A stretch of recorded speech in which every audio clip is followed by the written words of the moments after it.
Verse by verse meditations. Genesis chapter 6. Genesis chapter 6 and verse 1. And it came to pass, when men began to multiply on the face of the earth, and daughters were born unto them. There are a few things we need to take note of here. When the scriptures were written, the writers did not have verses and chapters in their mind. They just wrote a letter or wrote a book as the Spirit spoke to them. I remember being in the 4th grade, and I thank God for this because that was such a very long time ago that a lot of you listening to this were not even born as yet. The reason I remember it so vividly is because that on that day I discovered the full stop. I'd written 2 pages of a story without even using it.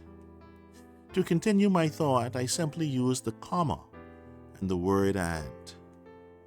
Years later, it brought great joy to my heart to know that the word used more than any other word in the English translation of the Bible is indeed the word "and." As we look at verse 1, we will notice that the verse ends with a comma.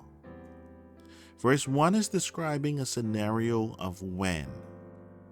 The previous portion focused on the sons that were born, in particular the firstborns. Now there seems to be a shift to the daughters that were being born. With the exception of Noah, it had already been mentioned that the other 9 patriarchs had both sons and daughters born to them.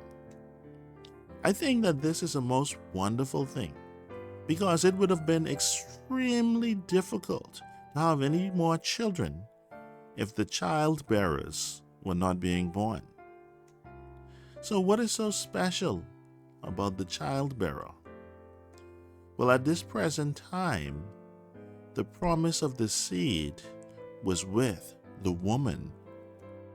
In Judges chapter 13 and verse 3, we read these words, "And the angel of the Lord appeared unto the woman, and said unto her, Behold now, thou art barren, and bearest not, but thou shalt conceive, and bear a son." You see, every barren woman prayed to God to be healed.